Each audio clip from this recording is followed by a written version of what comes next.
Fala, Fiel, vamos para mais um vídeo aqui do canal com notícias importantes do Coringão que vazou essa manhã e tudo também da partida, não só de hoje, mas principalmente de quinta-feira, onde o Corinthians já está de olho na porcada. Nós vamos enfrentar o Palmeiras lá no Allianz Parque e é jogo de vida ou morte. O Corinthians precisa dar uma resposta diante de um clássico depois do fracasso que foi contra os Bambi, contra o São Paulo lá no Morumbis.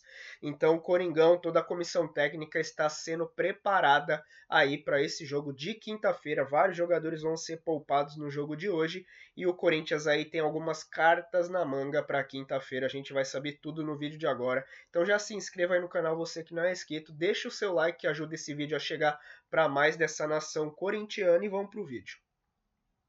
Não contrata ninguém, pois está esperando sair a RCE, recuperação, RCE, só para pegar a explicação certinha, não é remote, é regime centralizado de execuções. Não me parece ser esse o motivo, Igor, só para lembrar que desde o ano passado, por conta de uma série de bloqueios na justiça, o Corinthians estuda partir para esse caminho. O que o Augusto tem deixado transparecer é que a dificuldade financeira impede que o Corinthians faça movimentos de contratação. Havia a intenção de trazer um zagueiro e um lateral esquerdo, tá? O lateral esquerdo não deve vir e o zagueiro só virá em condições especiais, alguém muito barato, uma enorme condição de oportunidade de mercado. A verdade é que há enorme dificuldade financeira. Na temporada passada, a primeira do Augusto, o Corinthians aumentou sua dívida em 450 milhões de reais, tá bom? Nicola vai entrar mais grana para o Timão com essa assinatura de Globo e LFU. Sandrão, quando o Corinthians aceitou a proposta da LFU, o Corinthians aceitou... No último jogo, o Emiliano, ele ficou meio bravo, dizendo, todo mundo vai ter a sua chance, mas ele tem que fazer por merecer. Bom, a gente não acompanha os treinamentos, não acompanha o dia a dia, mas sobre o Pedro Raul, sobre o Romero, não, né? Gente, a semana aí não cresce desse tamanho na coletiva. Na quinta-feira, o derby no Allianz Parque, o Palmeiras até venceu na rodada, né? O Guarani também, tá pontuando legal, tá com 11 pontos, mas o Corinthians tem 15. A campanha do Corinthians é muito boa. O que deixa aquela desconfiança, né? Aquele ponto negativo é justamente a derrota no teste mais forte, que foi no Majestoso e da maneira como ela aconteceu. Mas Ramon e Emiliano estão dosando bem, estão preservando os jogadores e o último derby ocorrido ano passado na Neoquímica Arena ainda está na retina do torcedor, né? Com aquela cabeça de porco que foi jogada no gramado, né? O clássico da cabeça de porco, com Yuri Alberto, Rodrigo Garro, aquele 2-0 que empurra o Corinthians para escapar definitivamente do rebaixamento e mais do que isso, né? Se classificar para a Libertadores naquela sequência incrível de vitórias. O Corinthians segue tendo boas vitórias, perdeu esse jogo para o São Paulo, mas segue vencendo. Depois dali venceu mais duas, tem 15 pontos, só não é líder por uma questão de saldo aí, porque o Mirassol e o São Bernardo fazem campanhas espetaculares, tem os mesmos 15 pontos, então o Corinthians está bem no campeonato. Claro, tem um embate contra o Palmeiras que vai ditar muita coisa, né? Em termos de expectativa do time ali na frente. Dia 19 tem o confronto pela pré-Libertadores e tem o Novo Horizontino nessa segunda-feira. Poxa, Chico, como assim? 48 horas depois? É uma maluquice, gente, uma maluquice, mas exatamente porque na semana do dia 19 tem rodada do Paulista e o Corinthians lá enfrentaria o Novo Horizontino, esse jogo da 11ª rodada ele foi antecipado para o Corinthians jogar agora e depois folgar no Paulista e poder jogar a competição continental. Então, obviamente, dentro de um planejamento, o Ramon Dias vai ter que preservar praticamente todo mundo, né? Porque os caras jogaram no sábado, alguns, né? Evidentemente, e depois tem clássico na quinta-feira. Então, assim, a temporada tá começando, alguns jogadores ainda não estão na sua plenitude física. O Thales Magno, que ia viajar para os Estados Unidos, os caras seguraram porque ele tá voando. Então, tipo assim, fica no embalo aqui, né? Trata bem pra você jogar na quinta-feira contra o Palmeiras, depois você viaja, resolve a tua vida. E o Corinthians, pelo que eu tava vendo em termos de classificação, A Inter de Limeira, que está no grupo ali, que é a terceira colocada, tem só 4 pontos. O Corinthians tem 15. Então a distância tá muito grande. A gente está falando de 11 pontos de diferença. Ainda não dá para dizer matematicamente que o Corinthians está classificado, né? Porque se classificam os 2 primeiros, né? E o Mirassol está justamente no grupo do Corinthians, né? Os 2 têm 15 pontos, mas pelo menos em segundo dá para passar, né? Mesmo que seja nos critérios. Não dá para dizer que ainda já passou, porque, enfim, se a Inter de Limeira ganhar todos os jogos e o Corinthians perder todos, aí o Corinthians não classifica. Mas assim, acho que mais uma vitória em 6 jogos, o Corinthians deve praticamente confirmar sua classificação. Se não, ali na frente vai acontecer, tá? Exatamente por essa pontuação muito boa que o Corinthians vem construindo. Então, para esse jogo contra o Novo Horizontino, não tem jeito. Você tem que dar uma dosagem, assim, né? De alguns jogadores que daqui a pouco entraram no segundo tempo e eles podem jogar, os que começaram dificilmente, né? O Memphis Depay, por exemplo, o Ramon, na própria entrevista coletiva depois do jogo contra o Noroeste, já disse que ele tá fora porque ele tá com desconforto no tornozelo. Então ele vai trabalhar para ficar 100%, obviamente, visando o jogo contra o Palmeiras. Então o Memphis tá fora. E acho que ele estaria fora de qualquer forma, tá? Ele até não entrou no confronto anterior contra a Ponte Preta, ficou no banco de reserva, uma chuva danada naquele jogo lá em Campinas, e atuou contra o Noroeste e agora vai ser preservado também. Começo de temporada, sempre falo aqui, o Memphis também chegou um pouco fora de ritmo quando ele chega no Corinthians no ano passado, depois ele se soltou e vocês viram o que aconteceu. Então, calma com ele, tem que tratar e cuidar bem dele. Eu acho até que ele jogou bem contra o Noroeste, tá? Mesmo de meia, mesmo atrás do ataque, acho que ele jogou bem. Agora, algumas novidades podem aparecer. Tô tentando montar o time aqui, por exemplo, o Matheus Donelli, eu acho que, né? Se bem que goleiro é uma posição diferente, né? E o Hugo foi estrear apenas há 2 jogos, se não me engano. No jogo contra o São Paulo, 3 jogos, né? Foi quando ele fez a estreia dele num clássico.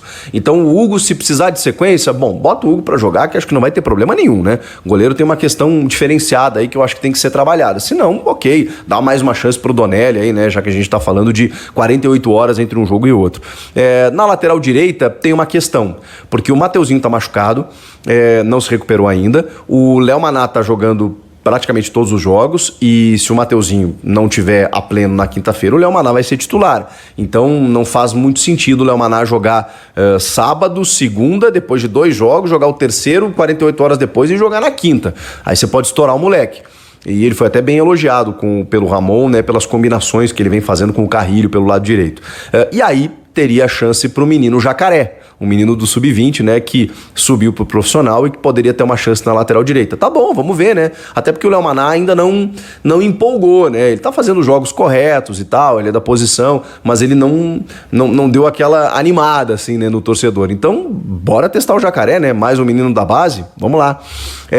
Na dupla de zaga, eu gostei muito daquele jogo contra a Ponte, do Félix Torres e do João Pedro. Aliás, o João Pedro eu tô gostando desde que ele entrou. Cara, não vi um jogo ruim desse moleque ainda. E o Félix Torres fez a melhor partida da vida dele no Corinthians nesse jogo contra a Ponte. Então, dá uma sequência para eles, né? E aí preservam o André Ramalho e o Kaká, que hoje potencialmente são titulares. Na lateral esquerda, tem uma tendência aí do Ramon escalar o Hugo. Bota o Palácios. Quem não vai ser titular contra o Palmeiras, né? Concordam? Vai ser o Bidu. Até pela sequência e tal. Eu sei que tem uma questão física aí, tem uma preocupação também com os gramados, né? Gente, é só você olhar no Brasil inteiro, é difícil você não achar um jogo que não esteja chovendo. E aí o campo fica pesado, a propensão de lesão é maior, eu entendo tudo isso. E eu entendo o cuidado com o Palácio, mas põe o Palácio. Eu quero ver mais do Palácio. O Palácio tá jogando muito pouco ainda. Ele tá recuperado, já tá treinando faz tempo. E o Hugo, assim, né? Não convence, né, gente? Então bota o Palácio, mas eu acho que vai o Hugo. Meio campo. 2 jogadores que estavam suspensos contra o Noroeste, teoricamente, então eles podem jogar agora na segunda e na quinta. Tô falando do Martínez e do Alex Santana. Bota os 2 para jogar, né? Abre o meio campo com o Martínez, põe o Alex Santana. E aí, nesse outro volante, esse outro meio campista, nem acredito no que eu vou dizer, mas o Charles entrou tão bem contra o Noroeste, que eu penso o seguinte, então dá uma sequência, né? Pra não achar que ele tava de aniversário naquele jogo, que ele, né, jogou o que não jogou na vida e tal, e ele realmente entrou muito bem, deu assistência pro Thales, ele foi raçudo, ele foi brigador, ele participou muito do jogo. Dá uma sequência, põe o Charles. mas ele pode botar o Rian. E aí o Héctor Coronado não, né? O Igor Coronado não, porque provavelmente ele vai jogar na quinta. O Garro começou agora a trabalhar com o grupo, então ele está sendo preparado para o jogo da pré-Libertadores. E aí, sem Coronado, sem Thales Magno, menino Luiz Eduardo deve ganhar mais uma chance. Ele que entrou no segundo tempo contra o Noroeste, mas muito pouco tempo para a gente poder vê-lo, né? Seria interessante ver o Luiz Eduardo. Aí vai pro ataque. E aí tem uma prévia de Héctor Hernandes e Pedro Raul, ou até o Yuri Alberto, que entrou no segundo tempo só no jogo contra o Noroeste. Mas aí acho que não, né? Aí deixa o Yuri para quinta-feira. Aí seria Héctor e Pedro Raul, 2 centroavantes. Vamos lá, né, gente? O Romero começou o jogo como titular, então, e o Romero não desembarcou ainda em 2025.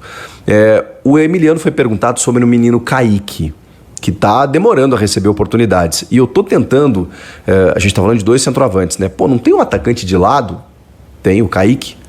O Guinegão também faz mais a função de área, né? Mais centralizado e tal, que também acho que poderia botar para jogar, tá? Pra gente poder ver um pouco no profissional. Mas o Kaique, justamente para você ter um segundo atacante, seria fantástico, seria excelente para você dar chance pro moleque.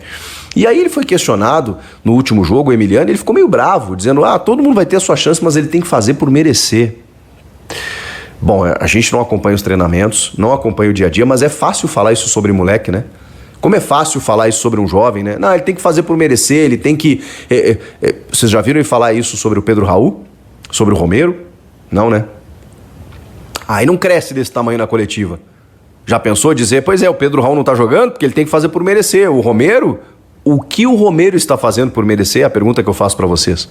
Então não dá pra dar uma chance pro moleque, que foi destaque da Copinha do ano passado e que até agora não recebe oportunidades? Até pra gente ver, gente, realmente, no profissional, o moleque não desabrocha, volta pra treinar, não rola, tudo bem, mas a gente não viu. E hoje o Corinthians tá precisando desse cara. Não tem um jogador de lado ali, vai ter 2 centroavantes. Então, sei lá, é só uma projeção aqui e uma expectativa que eu teria para esse time contra o Novo Horizontino. Bom time, hein? Do Eduardo Batista, arrancou uma vitória contra o Palmeiras, por exemplo, recentemente, não subiu para a elite do futebol brasileiro de novo, pelo segundo ano seguido, por 1 pontinho na Série B. É um time muito bem treinado, perdeu vários jogadores, é verdade, mas é muito bem treinado, então não vai ser um jogo simples, até porque o Corinthians vai estar bem descaracterizado. O que vocês estão esperando para esse jogo? Comentem aqui, inscreva